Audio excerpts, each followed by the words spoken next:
we say that you got your doctorate here.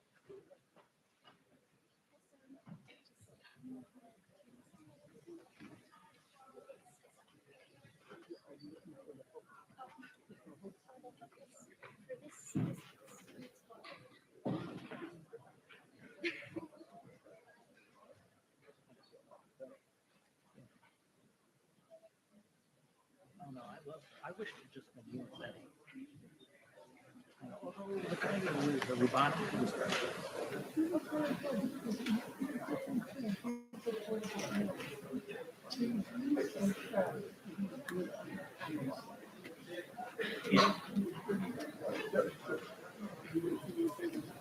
well, what's so good about it is that you and Benny just know the history. So that's what is so fascinating. I thought the second half, I was able to clarify the point who made the concessions presumably during the so-called peace process. The issue of the targeting of the civilians, I thought that was clear. Also on the ICJ, Hey everyone. Hi. Just a heads up, in about 5 minutes, so like around 5:12 p.m., we'll get started. Just letting you know.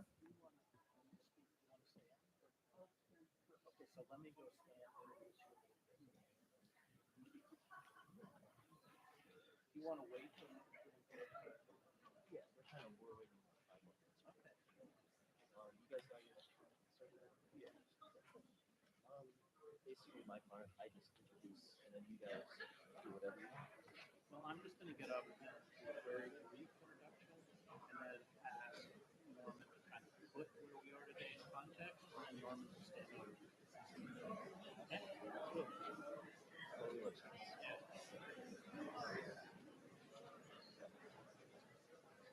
So why I didn't get a sense that he really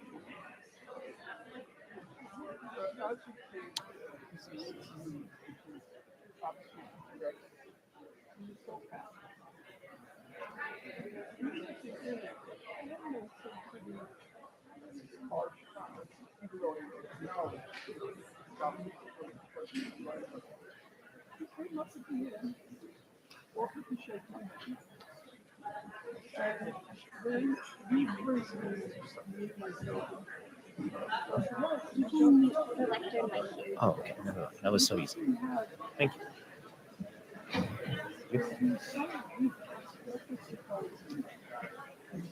whose numbers and everything numbers. What about the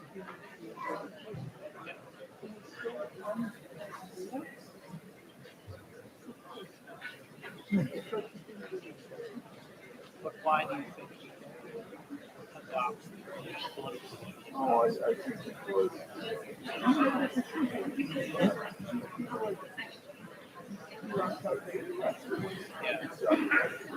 He decided to say that the spectrum is moving so far to the right that yes, one anyone likes to do it.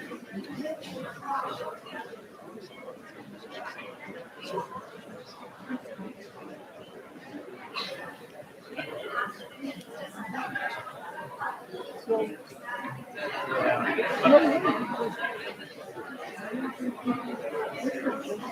this one doesn't have a center. This one has a right and far right in the culture. You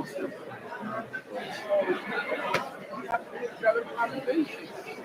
Makes no sense. Sociology.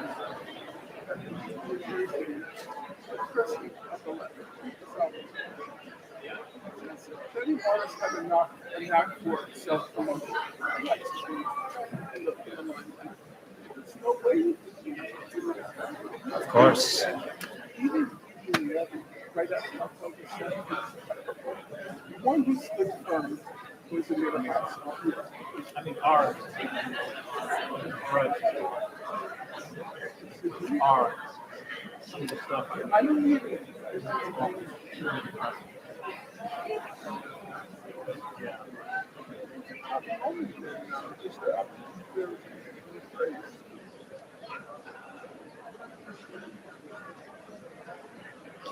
And, you know,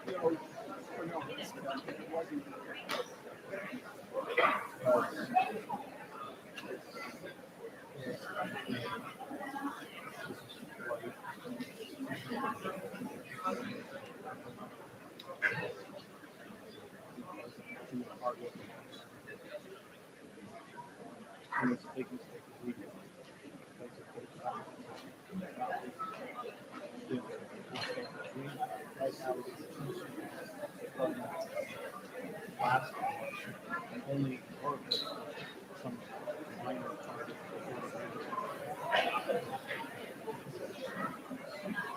I trust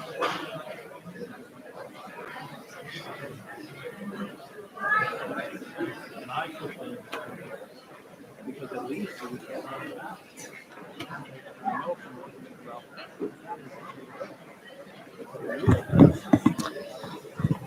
Alrighty, everyone.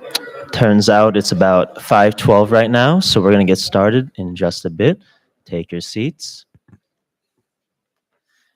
Just a little reminder of the general structure of this event. I'll give a brief introduction for both our speakers and the topic that we're going to be covering today.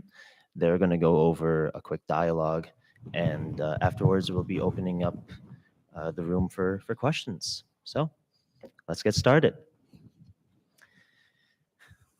As students for justice in Palestine, it is our pleasure and honor to welcome you all today to this important conversation on the ongoing Israeli genocide on Gaza, with the company of our esteemed guests, Norman Finkelstein and Chris Hedges.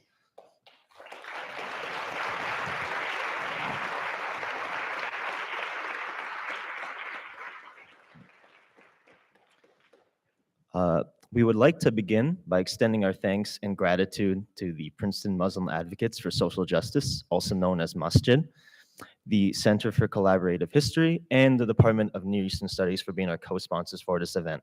Thank you so much for your support.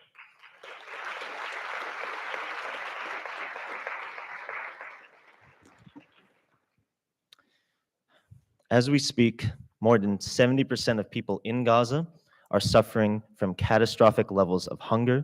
At least 25 people, including babies and children, have died of dehydration and starvation. The United Nations Secretary General has stated that this is the highest number of people facing catastrophic hunger ever recorded, anywhere, anytime. People have resorted to scavenging, eating grass and animal feed, and drinking polluted water. Starving mothers are unable to produce enough milk to feed their babies. Miscarriages among pregnant women in Gaza have skyrocketed by 300% due to a combination of malnutrition and extreme chronic stress and fear. Israel has murdered over 30,000 people in Gaza since October 2023, close to 14,000 of them being children. Every single university in Gaza has been bombed and destroyed, obliterating the educational infrastructure. Only 12 of Gaza's 36 hospitals are even partially functional. More than 1,000 children have had to undergo amputations of one or both legs without anesthesia since the beginning of Israel's genocide in Gaza. These numbers reflect only a fraction of the horrors that Palestinians in Gaza have had to endure due to Israel's assaults. And we now live in a world where Palestinians have been forced to live stream their pain and trauma, many of us here have bared witness to from our devices. As this talk will remind us, history did not begin on October 7th. As we continue to bear witness to and protest against the ongoing genocide in Gaza, it is more pressing than ever for people to learn and pay attention to the history of Palestine and of the violence that Israeli apartheid state has done unto the people and land of Palestine. We gather here today in an effort to confront the political reality underpinning some of these horrors. We gather here to reflect on the ways that we as people who live in the United States, a persistent supporter and funder of Israel's apartheid and genocide of Palestine, can pressure our government to change course. And finally, we gather here, or at least most of us, as people who will no longer stand by in silence as our government actively funds and partakes in upholding apartheid and genocide. So before getting started, I'd like to introduce a little about our speakers for this event. Norman Finkelstein is the author of many books, including The Holocaust Industry, Reflections on the Exploitation of Jewish Suffering, and Gaza, An Inquest into Its Martyrdom. He graduated from Binghamton University School for Advanced Studies in the Social Sciences and received his PhD from Princeton University's Department of Politics. He has held faculty positions at Berkeley College, Rutgers University, Hunter College, New York University, and DePaul University. Continuing on, Chris Hedges is a Pulitzer-prize-winning former foreign correspondent who spent 2 decades covering conflicts in Central America, the Middle East, Africa, and the Balkans. He was the Middle East bureau chief for the New York Times and the paper's Balkan bureau chief during the wars in Bosnia and Kosovo. He was later based in Paris, where he covered Al-Qaeda for the New York Times in Europe and the Middle East. He was a vocal critic of the invasion of Iraq and left the paper after being told by the editors that he was not allowed to publicly speak out against the war. He has taught at Columbia University, New York University, our very own Princeton University, and the University of Toronto. He has also taught for over a decade in the college degree program offered by Rutgers in the New Jersey prison system. He's also the author of 14 books, including titles such as War is a Force That Gives Us Meaning, American Fascists, the Christian Right, and the War on America, Days of Destruction, Days of Revolt, and other New York Times bestsellers. He's currently working on a book about Gaza for Simon & Schuster with the cartoonist Joe Sacco. Finally, without further ado, it is my utmost pleasure to welcome Dr. Norman Finkelstein and Mr. Chris Hedges.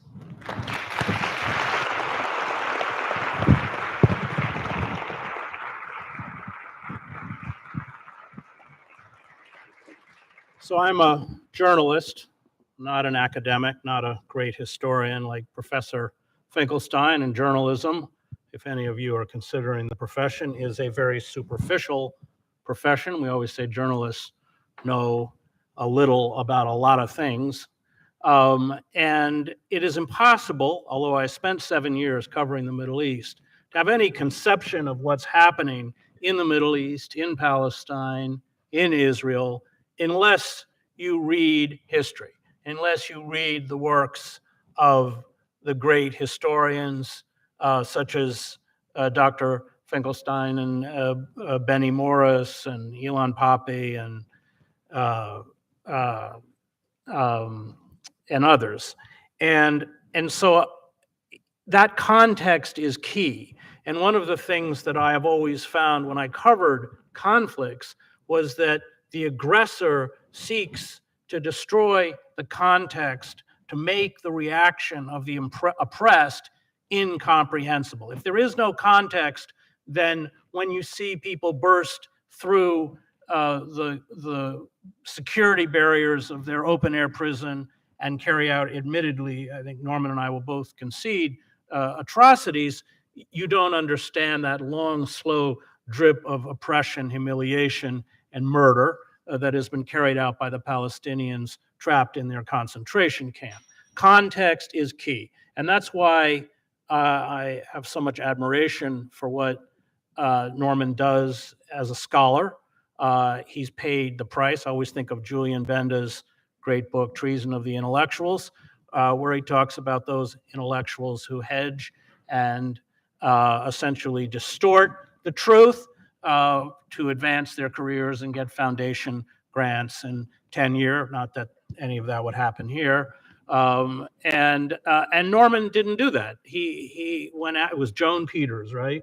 Was the Joan Peters who wrote this book that many, especially Zionist scholars, used. It was completely mendacious.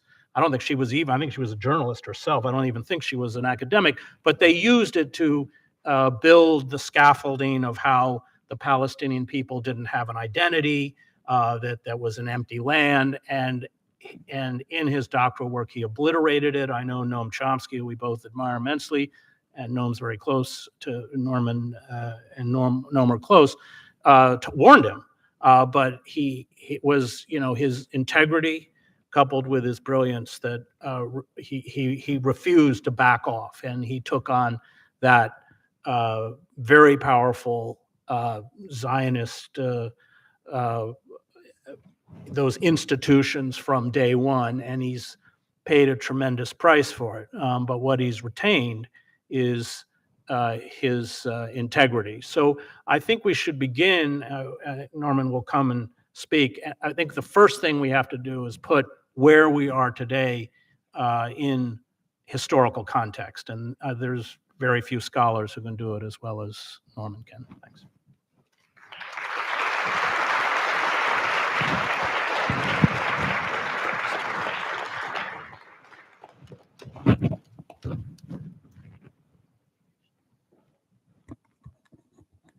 Well, thank you for having me here today. I attended Princeton for my graduate school, and that's already, for better or for worse, it's a half century ago. It's you'll just direct me and I'll get it in a moment. Would you prefer if I use this mic and this one and just shut this off? You can't have both because of the feedback. Yeah, that's what I meant. So I can, but you have to shut this off because of the feedback.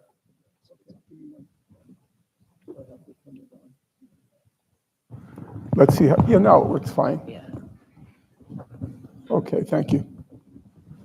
So it's now been a half century. I played a little game with myself to remember the the buildings I remember. Obviously, the Graduate College housing.